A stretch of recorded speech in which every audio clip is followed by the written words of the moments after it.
At Midway USA, we know the AR-15 is one of the most popular rifles in modern American history. Known for its modularity and widespread use, it's often considered essential to any gun collection.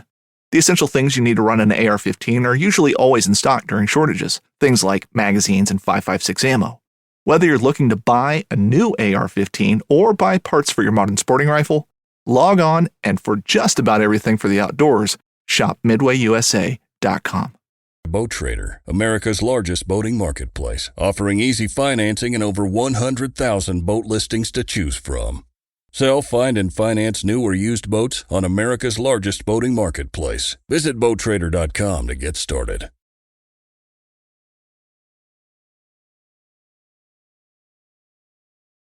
Welcome to the Casting Across Fly Fishing Podcast. I'm Matthew of CastingAcross.com, where I explore the quarry and culture of fly fishing. On this 296th episode of the podcast, we are talking about the 3 flies that I use to figure out what mountain trout are doing. The 3 flies I use to figure out what mountain trout are doing. So before I get into the meat of this topic, and this is, to be fair, a topic I've talked about kind of in bits and pieces, but I've never devoted an entire article or an entire podcast to this kind of approach that I use when I am trying to prospect for and trying to diagnose trout up in the mountains. But it's something that I've responded to people individually in emails from listeners and readers that have had questions. And like I said, I've touched on it here or there in small segments on the podcast and on the website. So I figured I would devote a full podcast to it because it is a recurring theme.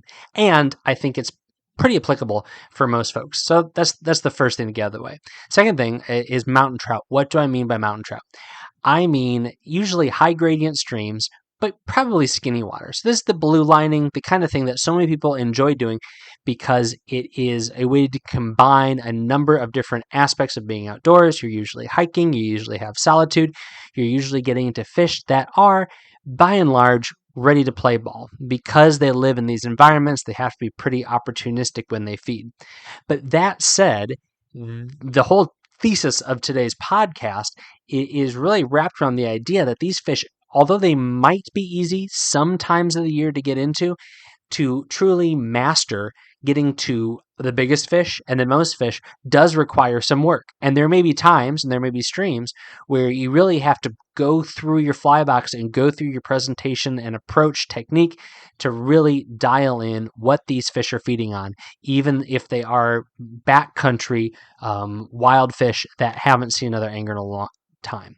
So all that to say, this is the 3 fly technique that I like to use when it comes to this situation. Another caveat to throw in there is that these are all dry flies. I like catching mountain trout on streamers. I have lots of podcast articles about that. I will use nymphs from time to time if the situation really forces me to, but by and large, I'm going to be fishing dry flies 75% of the time and streamers 23% of the time, and what's that left with? 2%? 2% of the time fishing nymphs, and that's probably even being generous. I know there's some people that absolutely love nymphing the pocket water on small streams. I personally am going to save that for places where it's much more productive and almost necessitates using nymphs. When I'm up on those high mountain streams, I like fishing dry flies, and especially in the heart of summer, that's what I'm going to be doing. So that's the 3 flies I'm talking about today are all dry flies. And the whole premise behind this is that fish are going to be feeding off of silhouette and presentation more than color. And really, size factors into the issue of silhouette. So I'm going for silhouette and presentation over color. So my favorite fly to start with is the humpy. Now, I know I just said color doesn't matter, but I like yellow for the reason that softer, lighter colors create a more gentle profile on the surface of the water. So what this effectively does by using a yellow humpy or maybe an orange, but definitely those colors over like a dark red or even a chartreuse, I like using those softer color like a yellow because what it provides you is a little bit of a nebulous profile when viewed from the underside. So that lighter color isn't going to create a bulbous dark contrast when that fish is looking up, especially when the sun is out. Now, as the cloud cover comes in, that contrast is going to be much greater, and what you can see from looking up through the water column to something on the water surface is going to be much more stark. But when there is some sunlight, when it is brighter out, having that softer underbelly of that humpy creates a nice gentle profile. So what that fish is really seeing is those hackles, is that gentle underbelly and that tail. And now this provides a meaty option that does a few things. A humpy is going to land with a little bit of a splat. Now, we're talking, a size 14 or 16 humpy. So this is not a big dry fly. But the difference between a fly like this with the elk hair, with that larger body, hitting that water, even on a delicate cast, is a very different situation than a tiny little catskill dry, a little thin-bodied blueing olive, for example. And having the humpy land is going to act as a slight attraction for that fish. But when they look up, it's not going to be this giant fly. So this is going to be the first fly that I use. I like using this because I can see it well. I like using it because it does take advantage of the opportunistic nature of a lot of these fish in these small mountain streams. I like to use it because it floats like a cork. And so these three reasons are why I like throwing that humpy first, even if I see caddisflies buzzing around, if I see stoneflies buzzing around, if I see mayflies, if I see terrestrials. In my estimation, as long as there's bugs about and around and the fish are ready to rise, that humpy is going to effectively imitate any of the things that I just said. Does it match the hatch perfectly to a flying ant? No, but approximates it well enough. Same thing can be said, stonefly, caddisfly, mayfly, really anything else that's out there. So I love starting with this fly. Generally speaking, that natural elk hair color is going to provide some contrast with those darker pools and darker runs. So this is a great place for me to start. Now, this is where I go in one of two directions. Well, first of all, three directions. One direction is just to stay put. And that is if I'm catching good fish, I'm not getting harassed by dace or fall fish or things like that, smaller, bait fish that are attacking those flies. I'm going to stick with that humpy. I'm going to continue to cast and catch fish and enjoy it, especially if I'm getting into larger trout, but I would say a wide variety of trout. If I'm catching those 6 inches all the way up to those, for a normal sized mountain stream, a 10-inch fish, 12-inch fish being an exceptional catch. If I'm catching those fish, then I'm going to stick with that fly. Now, if I am not getting any action, which is terrible, and we hate to even think about it, but it does happen, especially on pressured streams. I'm thinking of some of the streams in the White Mountains where I don't hike as far, thinking of streams in Shenandoah National Park and other places in the Shenandoahs and even the Southern Appalachians where it's closer to main trailheads. Even situations where I've been out in the Rockies, where I'm kind of hopping out of the car and making a couple casts. If I'm close to where fish are getting pressure, or if the water is a little skinnier or a little lower, then I will switch it up to my second fly, which is kind of my step down, and that is a parachute Adams. So notice a few things about the parachute Adams. The parachute Adams is different enough from a traditional Adams fly in a couple of different ways. One, you still get that high visibility that you were enjoying as you were fishing that humpy. Because the parachute Adams has that post, now you can see that as it is cascading over a waterfall, as it's going through a ripple. But this is going to be a much more delicate silhouette. The body of that parachute Adams, because it is only a finely dubbed body as opposed to a larger, thicker dub body with that casing over it. I don't know if that's the right terminology actually for the back of a humpy, but you know what I mean. From that elk hair, it's going to be a much more delicate pattern, and it's going to ride more flush because it doesn't have that buoyant material in the body. So you're going to get a little bit more of a subtle profile, and it's going to be sitting more flush with the water, but you're still going to get the benefits of that of that post for visibility's sake. And then from the hackle being splayed out sideways, you're still going to get a little bit more of a splayed out wing and hackle profile of that fly on the surface of the water, giving you a little bit more of a bold silhouette. Very few times that I can remember on most of the small mountain streams I fished have I had to go away from a parachute style fly because I have felt like it was presenting too much of a profile for these fish. It's not that they get so selective and so persnickety that they're going to say, nope, I want that traditional done or definitely with wings, right? But they're usually okay with that parachute. But this becomes a great option for fish that are a little bit more pressured, water that's a little bit more skinny, and maybe even fish that are being more selective. Then this does happen in these mountain trout situations, especially with larger fish. It might seem counterintuitive. Why wouldn't that larger fish go after that humpy? Well, whereas you'll see maybe the 3 or 4, let's say 6-inch fish that are attacking anything that lands on the surface of the water. They're hitting seed pods, they are hitting water striders, they are hitting flower petals, they are hitting just bubbles that are floating down the water. You will more often see the larger fish feed more like a fish in a normal freestone stream or in a spring creek or somewhere like that, where they're being a little bit more selective and they're eyeing what's coming over. And truth be told, a parachute Adams is going to represent the mayflies and some of the smaller other insects that are on the stream a lot more closely than a humpy will.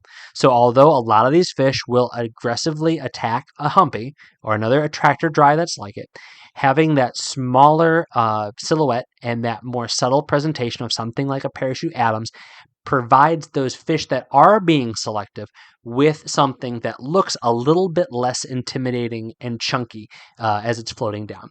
So in those situations where you have selective fish are not striking that humpy, or you're having a fish or in skinny water that doesn't want that splash or that plop, then going to the parachute Adams is my number 2 go-to fly when I'm having to step it down.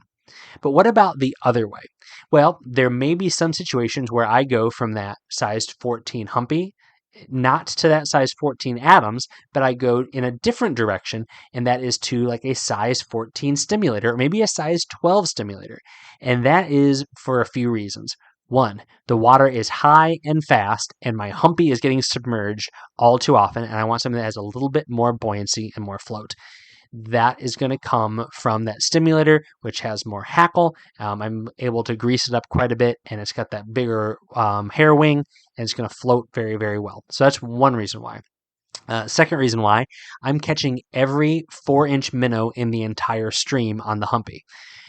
If that's the case, and I really want to cut down on the small trout or the small bait fish that I am catching, I will go up to that stimulator, and now it's a lot more of a mouthful for those little fish to take, let alone hook themselves on.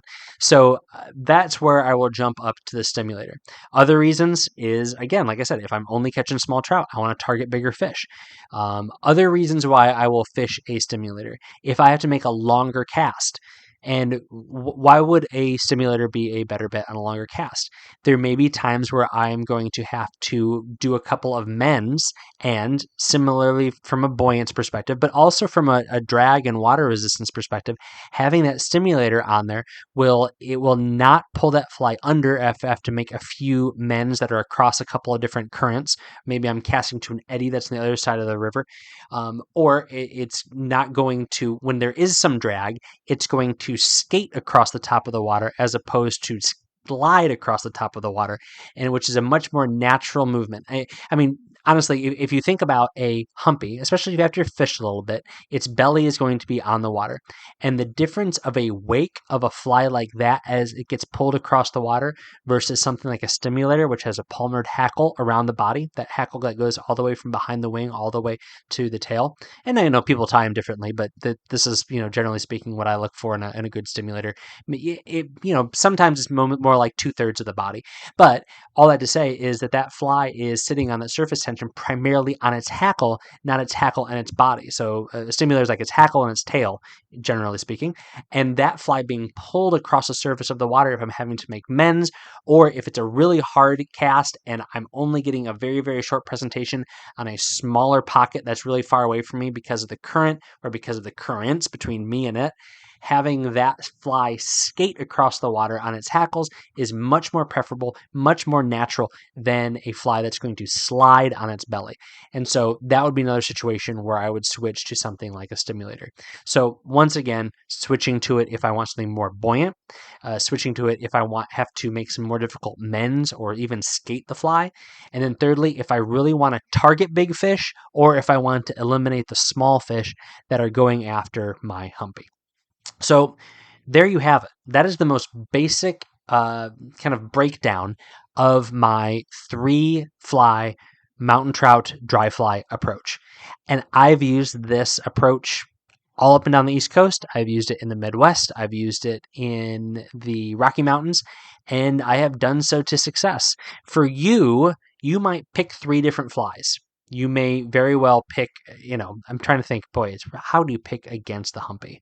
But you could pick some other attractor dry that's kind of more moderate profile, and then you pick something like a blue wing olive, or a little Griffith's gnat or something like that for your smaller fly, your step down fly, and then for your step up fly, any big bushy fly. I mean, I even know guys that a chubby Chernobyl, a big foam ant becomes their big fly, where if they are wanting to only target those big fish and they don't want something that's going to sink at all, that's what they're going to use. And I think it's a great idea. I just prefer the overall benefits of using something like a palmered dry fly when I'm stepping up to a bigger, more chunky fly. But this effectively does a few things. 1, it gets you in front of the fish that you want to catch. 2, it takes away some of those variables that you don't want to mess with. A fly that's sinking, small fish attacking it, so on and so forth. So this is one way to do it. It is not the only way to do it, but it's the way that I do it. And I find by and large, I'm able to stick with my humpy most of the time. I've already thrown out some weird percentages in this podcast episode, so I'm not going to say how often, but I would say maybe 2 out of every 3 trips, I'm able to stick with that humpy almost the entire time. And when I do deviate, it's because I'm switching over to a streamer because of a really, really deep hole or an undercut bank or something like that. And even in those cases, I usually do make my first cast with that humpy to see if that will, pull a trout up from the depths. And you can also kind of, you can do a few other things, to be honest with you. If you want to make this a 1-fly technique, then you can cast that humpy aggressively. We don't often talk about casting dry flies so that they land with a splash or a plop, but that's a really effective tool and a way to make a fly present much bigger than it actually is.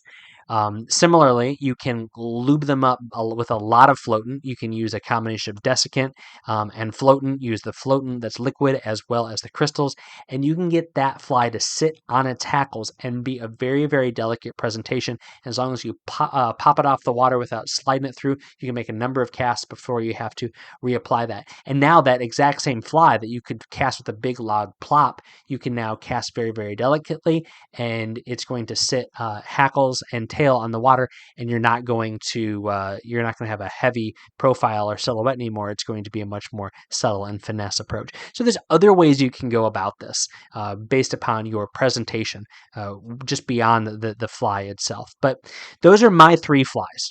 If you have 3 flies that you have some sort of plan or scheme that you use, I'd love to hear about it.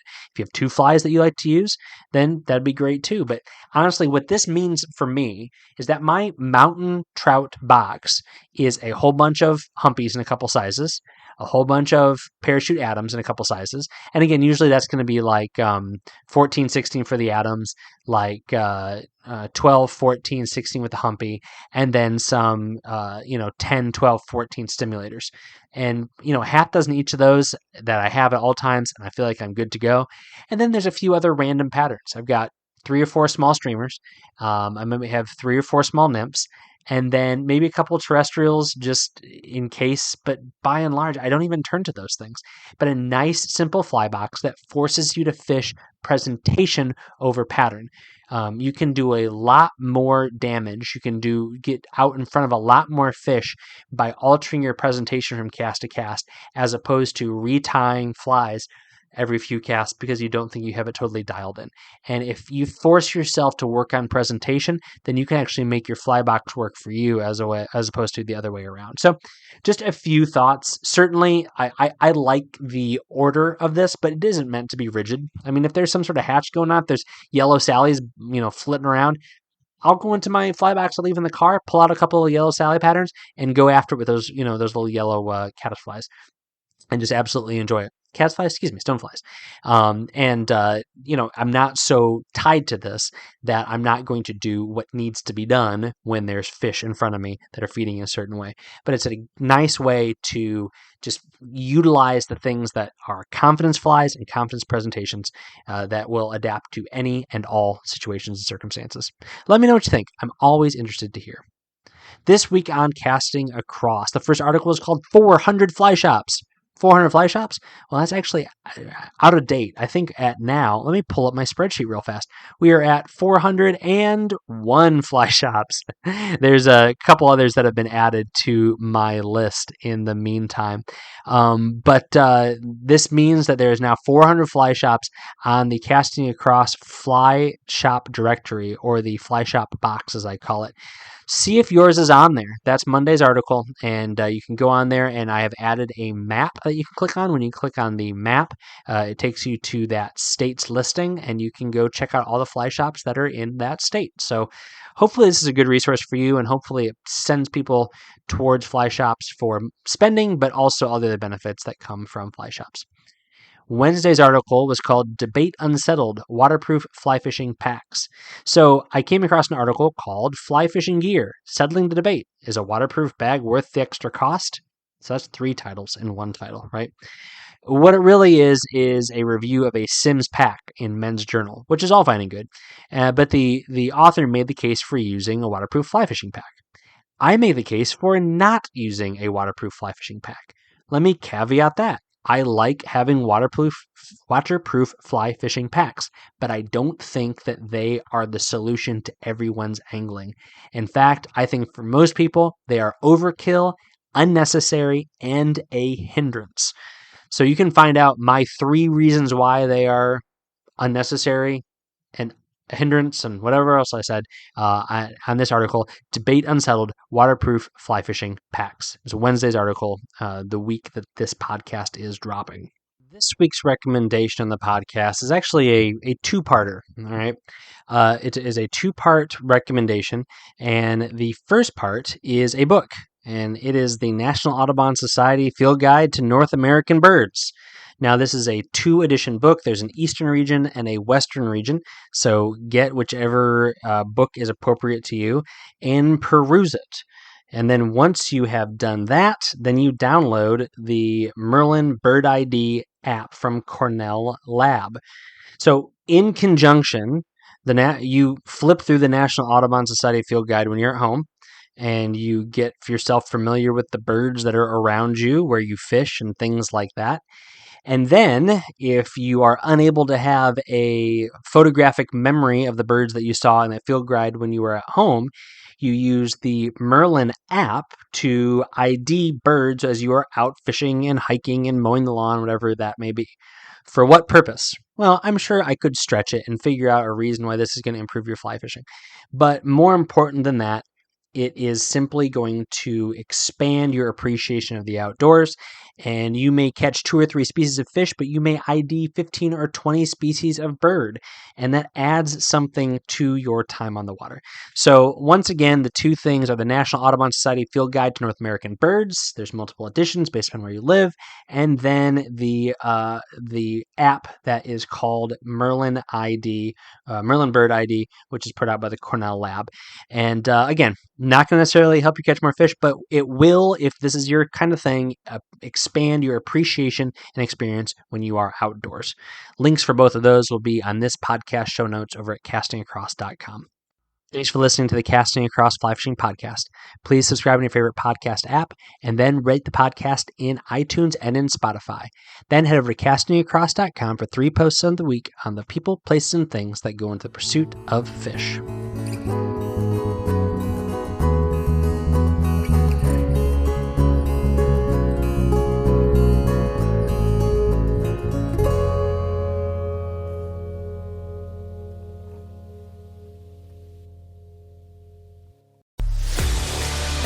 A life that has the stories to back it. A life to be proud of. It's a Winchester life. Yeah, baby. 6'8" Western. Oh, mule deer, baby, right there. Tune in every Tuesday at 7 p.m. Eastern on Waypoint TV.